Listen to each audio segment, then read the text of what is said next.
Hey, everybody. Stephen Colbert here. We are live tonight following the GOP convention, but this part I'm saying right now is being recorded just a little after 7 o'clock in light of the darkness.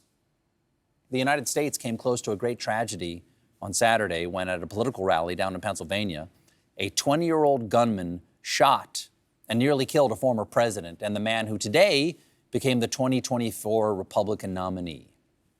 And my immediate reaction when I saw this on Saturday were horror at what was unfolding, relief that Donald Trump had lived, and frankly, grief for my beautiful country. And then fresh horror as we learned that attendees had also been shot, one of whom died at the rally. So, as we've done many times in the past when some tragic event has shocked the nation, I'm starting the show tonight talking at the desk, though I could just as easily start the show moaning on the floor, because how many times do we need to learn the lesson that violence has no role in our politics, that the entire objective of a democracy is to fight out our differences with, as the saying goes, a ballot, not a bullet. Now, right after the attack, a young friend of mine, he texted me saying, "How is this happening in America in 2024? And I understood his shock, but I'm old enough that one of my earliest memories is sitting in a dark room with my sister watching my parents' little black and white TV and seeing Bobby Kennedy's coffin on that slow train from New York down to Washington. And whether the result of extremist politics or mental illness, that violence is with us still.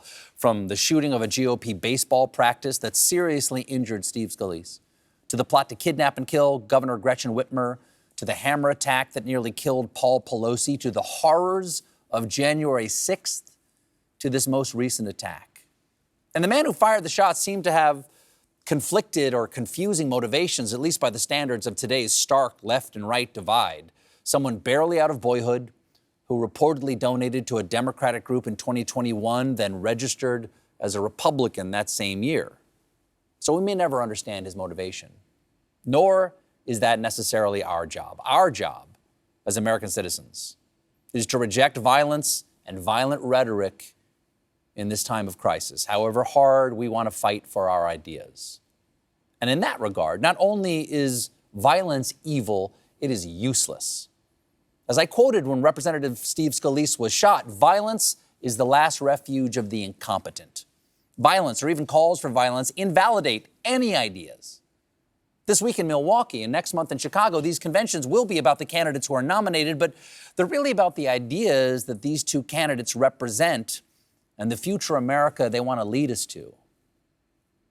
In the wake of this attack on Saturday, many Americans on both sides of the aisle, from President Biden to Speaker Johnson, are calling on all of us to change how we see each other, how we treat each other, how we talk to each other. And that may or may not happen.